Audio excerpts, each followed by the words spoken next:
I was just a young man when I first realized how thin the line between love and betrayal could be.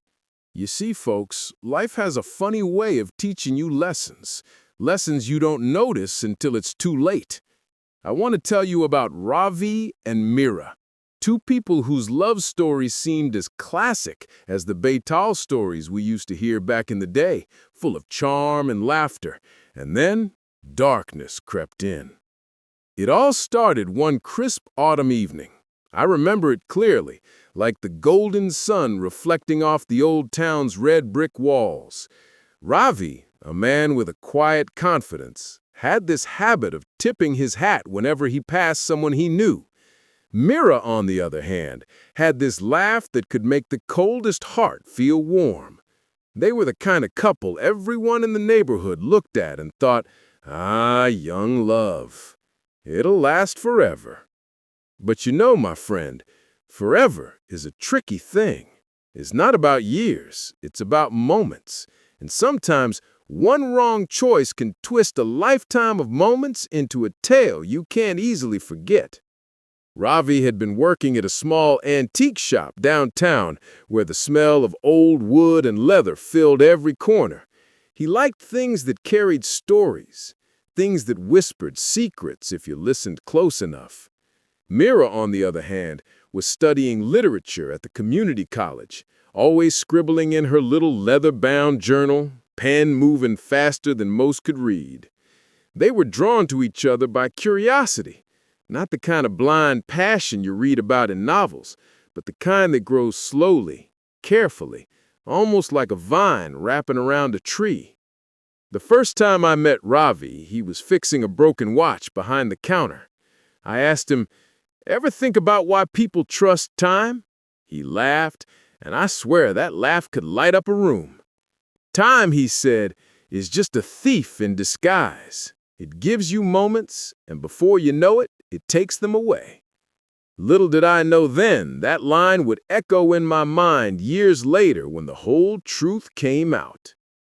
Mira was the kind of woman who asked too many questions and expected honest answers. One evening, as I sat with Ravi in that tiny shop, she came in, her bag swinging, her eyes bright with curiosity. "Do you believe in loyalty?" she asked, leaning against the counter. Ravi paused, tightening a small screw on a pocket watch. He looked at her, smiled faintly, and said, "I believe in it until someone teaches you it doesn't exist." That answer stuck with her. You could see her pondering it for days, weighing every word. Now, here's where it starts getting complicated. Ravi wasn't perfect, not by a long shot. He had debts he never spoke about, and there was a side to him only the shadows knew. But Mira, she had this light, this belief that people could change. Classic moral story for elders, I tell you. Sometimes our hearts hope too much for what the eyes can't see. Their courtship was slow, quiet, walks by the riverside, conversations over tea in dim cafes, letters exchanged that smelled faintly of jasmine and old paper. But then, one evening, things shifted. I was walking past the antique shop, saw Mira arguing with Ravi. Not the usual teasing or playful banter. They were serious. Mira's hands trembled as she gestured, her voice almost breaking. Ravi, calm as ever, tried to reason, but there was tension you could cut with a knife. "What's wrong?" I asked later as we sat on a park bench. Mira sighed, staring at the ripples in the pond. "It's like he's hiding pieces of himself, pieces I'm not allowed to see." You could see the pain there, the kind that doesn't scream but quietly eats at your heart. And I knew then, folks, that the first seed of betrayal had been planted. A few weeks passed, and the whispers in town grew. Nothing loud, just little things. Neighbors noticing Ravi meeting someone at odd hours, small discrepancies in what he told Mira. And yet, he still had her trust. Suspenseful tale for adults indeed. And the way he carried himself, you'd never guess the trouble brewing beneath. Then came the day that changed everything. Mira found a letter tucked in a book Ravi had lent her. It was addressed to someone else, the handwriting unmistakable. She read it slowly, each word like a hammer striking her chest. "I can't wait to see you again," it said. "Things will be perfect once we're alone." Her hand shook. The journal slipped from her lap. Betrayal is a silent thief. You never hear it coming until it's too late. I remember her coming to me that night, eyes red, voice barely above a whisper. He's been lying all this time." And I could see the storm in her heart. Love and betrayal are strange bedfellows. One always hides the other. And here's the thing, my friends. When you're 50 or 60, you start realizing these aren't just young heartbreaks. These are lessons in disguise, life's way of reminding you that trust is fragile. Ravi, of course, tried to explain. He said it was nothing, that it meant nothing. But Mira, she had seen the proof. Evidence doesn't lie, not even when excuses are smooth and voices soft. And the town? People love to gossip, sure, but even without their whispers, the truth had its own way of escaping. Now, I want you to imagine her struggle. Imagine standing at the edge of someone you love, realizing that their actions betray every word they ever said. Classic Baytal story vibes, isn't it? Moral story for elders. Sometimes love teaches the hardest lessons. Mira had a choice: forgive and risk repeating history, or step away and protect her heart. And that's where the suspense begins, right at the heart of human choices. I remember Ravi sitting alone that night in the antique shop, the glow from the lantern casting long shadows. He looked like a man waiting for something, or maybe someone. And Mira, walking home, clutching her journal to her chest, her mind racing with questions, doubts, and fears. The city was quiet, but the air was heavy with unspoken tension. The thing about revenge, my friends, is that it doesn't always come from anger. Sometimes it comes from a quiet, simmering understanding that someone's actions have consequences. And I could see it in her eyes the moment she realized she had to act, to take control of her story. I'll spare you the suspense, just for a moment, because the first part of their tale isn't about revenge yet. It's about understanding, about the slow burn of realization that love, when mixed with betrayal, becomes something entirely different, something that teaches, shapes, and sometimes destroys. So, as the sun set behind the old town, casting long shadows across the streets, Mira closed her door, sitting by the window, staring at the horizon. And I'll tell you, if you've ever loved and felt betrayed, you'll know exactly what she felt. That gnawing, quiet uncertainty. That moral dilemma that doesn't go away with words. That twist in the tale you never see coming, until it hits you like a late autumn chill. And just as she was about to make her first decision, the phone rang. Hold on tight, folks. You'll want to hear what happened next. Stick around. You don't want to miss how she reacts. When the phone rang that night, Mira's heart skipped a beat. She stared at it as if it were a ticking bomb waiting to explode. Every instinct told her to ignore it, to let the shadows of that evening fade into nothing. But something inside her whispered, no, not this time, not anymore. She picked it up. Hello? Her voice was steady, though her hand shook slightly. Ravi? It was Ravi. Calm, almost too calm. Can we talk? She paused, leaning against the cold wall. Talk after everything? A moral story for elders, I'd tell you. Sometimes the hardest conversations are the ones you never want to have. I don't think there's anything left to say, she replied, her tone measured. Please, Just 10 minutes, he pleaded. I owe you that. Now, I've seen people give second chances before, and sometimes they're wise. Other times, well, that's where betrayal doubles down. But Mira was thoughtful. She didn't rush. She didn't cry. She weighed every word like a coin, examining both sides. She agreed. 10 minutes. Just 10 minutes. Not for love, not for forgiveness. Just to understand. And that's where part B of their story really begins, my friends. You see, understanding is the first step in reclaiming power. And sometimes revenge is just that, power in disguise. The cafe where they met was quiet, the kind of place with worn leather chairs and the faint scent of coffee beans lingering in the air. Not too fancy, not too ordinary, just enough to make you feel like life could still surprise you. Ravi was already there, sitting at a corner table, hands folded, eyes not daring to meet hers at first. Mira took a deep breath, sliding into the chair opposite him. You have 10 minutes, she said, placing her journal gently on the table. Her eyes didn't waver. Ravi nodded. I made mistakes, he started. He didn't speak too fast, didn't use those smooth lines people often use when hiding guilt. No, this was different. There was honesty in his pause, honesty that felt heavy. I saw the letter, Ravi, Mira said softly. I know about her. I know about the lies.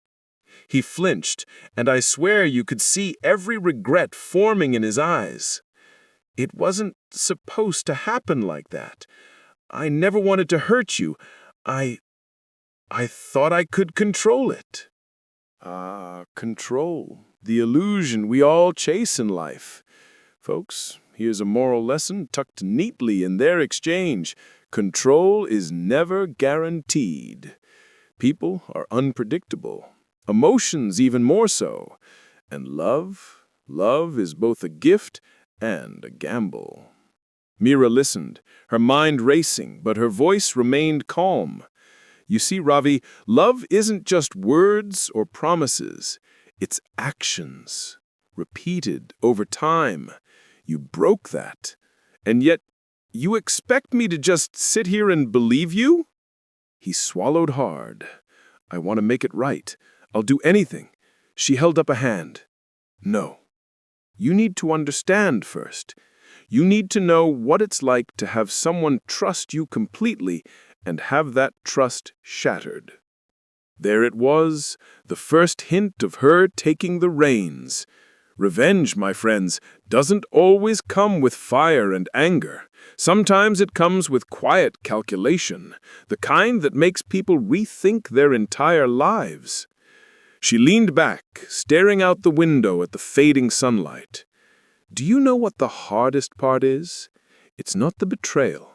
It's wondering if you ever really knew someone at all. Wondering if the memories we shared were just shadows of what I wanted to believe. Ravi couldn't answer. He opened his mouth, then closed it. You see, classic vital story wisdom. Sometimes the silence speaks louder than any confession.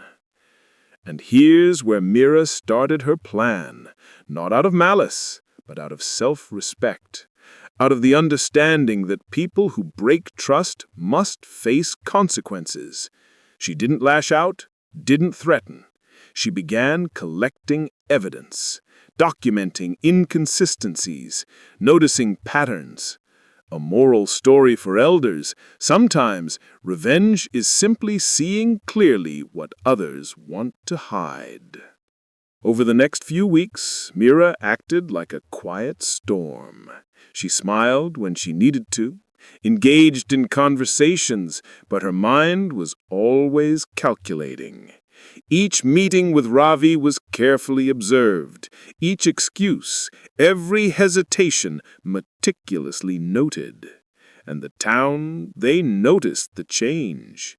A woman who once seemed hurt and lost now carried herself with measured grace, her eyes sharp and discerning. Suspenseful tale for adults indeed. When the quiet ones start planning, you better watch. Ravi tried again and again, but she remained composed. She asked questions, subtle but pointed. Where were you last Thursday? Who called you from that number? Why do your stories never match? Each question was a chess move, forcing him to confront his own inconsistencies. And Ravi, bless him, realized too late that Mira wasn't naive anymore. She had learned, and learning is the first step toward empowerment. One evening they were walking near the river, the same place where their love first blossomed. The sun dipped low, turning the water into molten gold.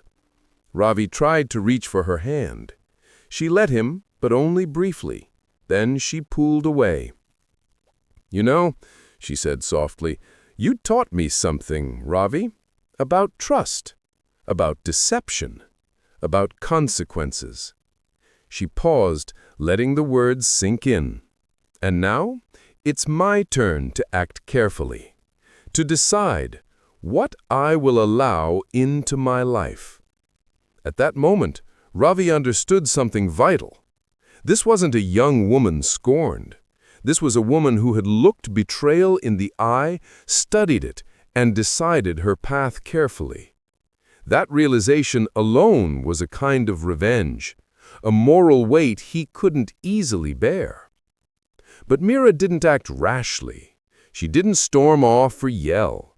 No, she smiled faintly, the kind of smile that carried both warmth and steel. And in that smile, Ravi saw the beginning of a reckoning. A suspenseful tale for adults indeed. Sometimes the calmest waters hide the strongest current. Days passed. Mira's plan unfolded quietly. She documented every secret meeting Ravi tried to hide, every lie he told with a casual charm. She kept a journal, not just of events, but of feelings, motivations, and weaknesses. It was meticulous, precise. And as an elder man telling you this, I'll say patience is the most powerful weapon in any story of betrayal. Then came the turning point. One morning, a letter arrived for Ravi. Not from Mira, not yet, but carefully orchestrated by her to make him realize the network of truth she had built around him. The letter hinted that people knew, that secrets had a way of leaking out, and that actions have consequences. Ravi read it, his hands trembling. He realized that the game had shifted. The hunter had become the hunted, not with violence, but with strategy and intellect. And that's where Part B ends, folks. Mira's quiet plan is set in motion, and Ravi begins to see the depth of her resolve. It's a gentle cliffhanger, but trust me, it keeps you on the edge wondering what her next move will be. Wait till you see how she takes control. The days after that letter were different. You could see it in Ravi. The easy confidence he once carried had begun to waver, replaced by a restless tension he couldn't shake. I've seen people in their youth try to brush off mistakes, thinking time will erase them. But folks, let me tell you, actions have a way of sticking like stubborn stains on your soul. Mira didn't chase him. She didn't confront him aggressively. No, she did something far more powerful. She let him unravel on his own, subtly guiding him toward the consequences he hadn't thought would reach him. Every lie, every hidden meeting, every whispered promise now felt heavy, like chains he had forged himself. That, my friends, is the quiet genius of measured revenge. It's not about yelling or confrontation. It's about letting the truth speak louder than any anger. Ravi began to notice the shift in people around him. Friends he thought were loyal started asking questions, casually, as if they weren't concerned. Neighbors who once smiled now gave subtle nods, acknowledging that something had changed. You see, elders, in classic Baital stories, the world itself reacts to dishonesty. The town becomes a mirror, and your reflection, well, it doesn't lie. Mira's journal had become a weapon. She documented every encounter, every suspicious call, every untruth Ravi tried to gloss over. And she didn't just write for herself. She used it strategically. Slowly, almost imperceptibly, she let it become known that the truth was visible, tangible, and undeniable. One evening, Ravi tried to meet her again. He called her, voice trembling despite his usual calm. "Mira, can we talk? Please, I want to explain." Mira agreed, but with conditions. "We meet at the old library, and you speak. No excuses, no diversions." The library, dusty and quiet, smelled of aged paper and polished wood. Not many people went there anymore, which suited Mira perfectly. She had learned early that confrontation, when controlled, can reveal character more than any accusation ever could. Ravi arrived, wearing a suit he rarely used, trying to appear serious, important. But it didn't work. Mira could see through it. She asked simple questions, one after another, about inconsistencies she had noticed, about his strange absences, and about the letter. And with each question, Ravi faltered, realizing that the net of truth had tightened around him. "You see, Ravi, you've lived your life thinking you could hide behind charm, but every choice you made is part of a bigger story. And stories, they find their way out, whether you like it or not." He swallowed, eyes darting. I didn't think anyone would notice." She smiled faintly, not with warmth, but with the calm satisfaction of someone who has learned patience. "Not notice? Oh, Ravi, the heart notices, even when the mind is blind.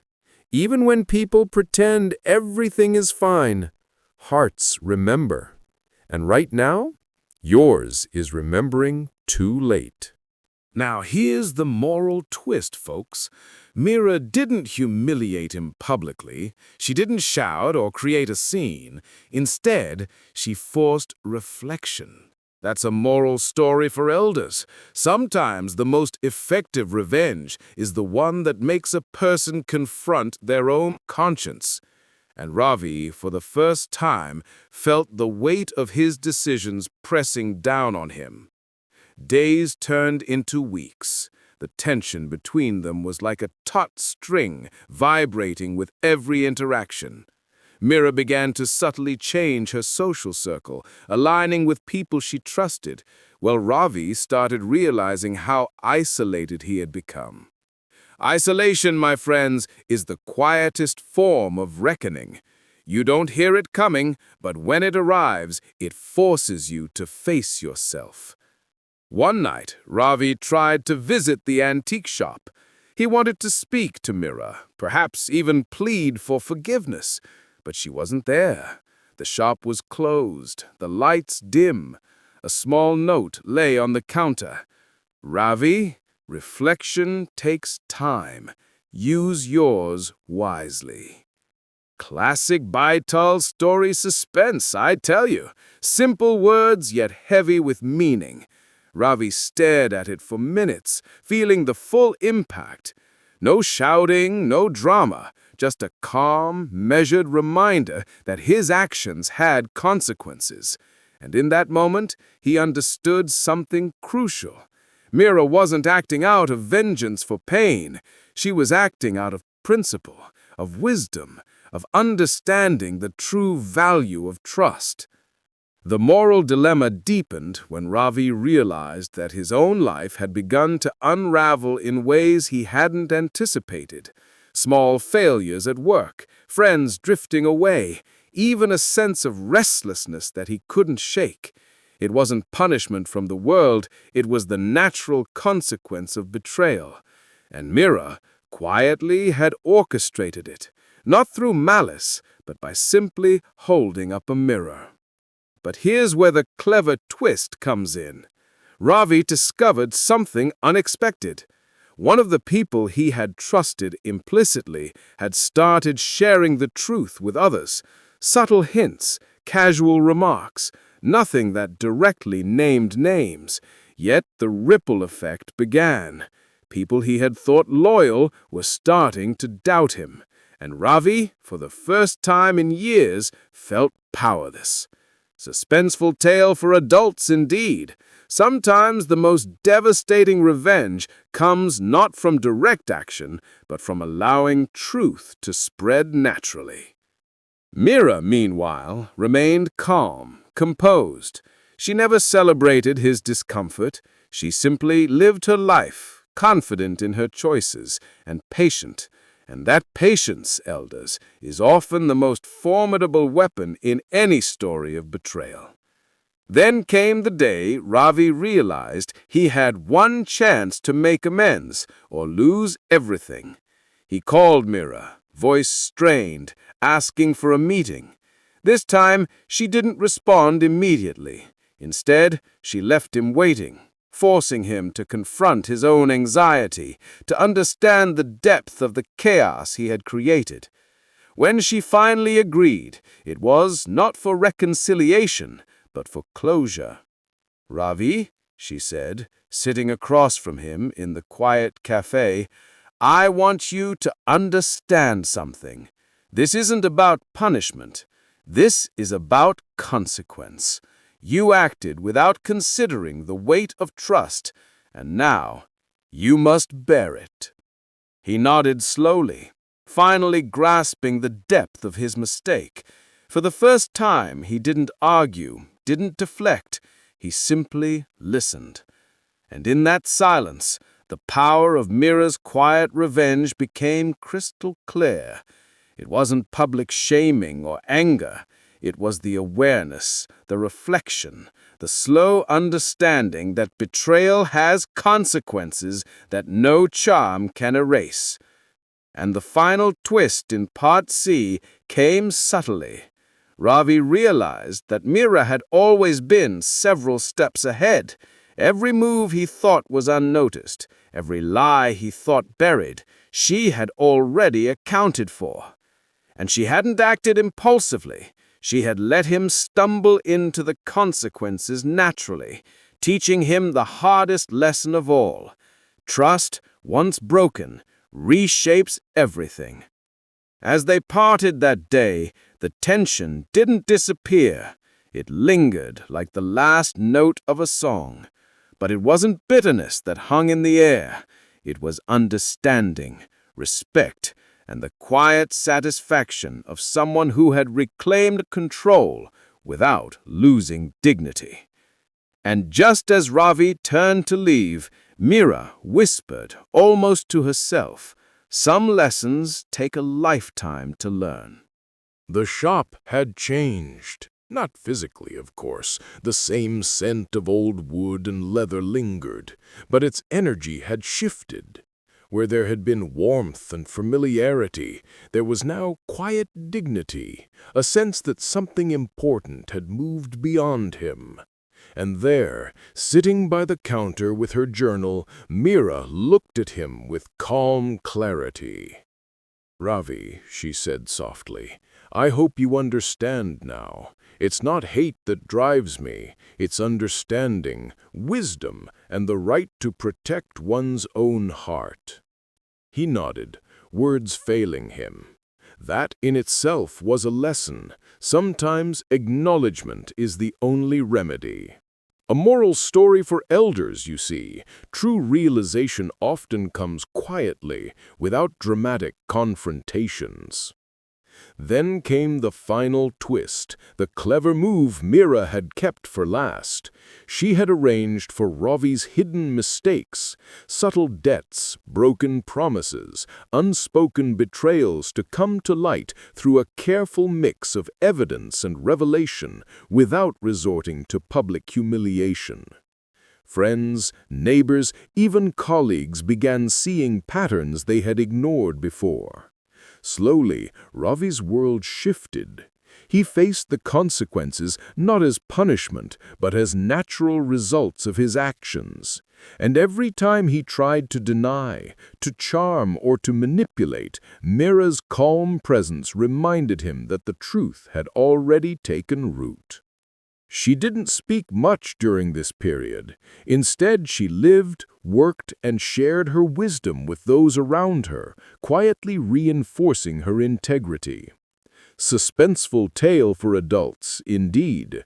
Sometimes the most powerful revenge is simply living well, proving character without a single raised voice. One evening, as Ravi sat alone reflecting on the unraveling of his carefully constructed life, he realized that Mira had taught him something profound. Betrayal is not always punished with anger or vengeance. Often it's reflected back through consequence, awareness, and the quiet dignity of those wronged. And that, my friends, is a lesson worth more than any fiery confrontation. Mira, too, had grown through this ordeal. She understood patience, the value of observation, and the strength that comes from self-respect. Classic Betel story for elders. Wisdom often arrives through trials, and revenge, when done wisely, is less about hurting someone and more about reclaiming yourself. The final moments between them were quiet, unremarkable to anyone watching from outside, but heavy with meaning. Ravi attempted to speak, to offer some form of reconciliation. Mira shook her head gently. Ravi, this isn't about forgiveness or resentment anymore. It's about moving forward, separately, with the lessons we carry. And in that moment, Ravi understood fully. He wasn't being rejected out of spite. He was being held accountable by the only method that truly matters: reflection, consequence, and awareness. Weeks turned into months, and life settled into a new rhythm. Mira became a quiet leader in her community, respected for her composure, insight, and wisdom. Ravi, meanwhile, lived with the weight of his choices, slowly learning that charm and deceit are no substitutes for integrity. He tried to rebuild, but the lessons of Mira's measured response stayed with him, guiding every step. There's a moral in all of this, elders, one that resonates deeply. Betrayal isn't just about pain, it's about awareness. Revenge doesn't need to be loud or vindictive. Sometimes the most profound lessons are the quietest, the ones that let someone face themselves in full clarity. That's what Mira taught the world, without raising her voice, without exaggerated theatrics, without needing the spotlight. And as I tell this story, sitting here as an old man reflecting on the strange paths of love and betrayal, I think about all the people who never see the consequences of their actions because they rush, they yell, they act without thinking. But those who wait, observe, and act with wisdom, they see the world shift quietly, naturally, in their favor. They learn the true power of patience, morality, and self-respect. I remember the day Ravi walked past Mira's home one last time.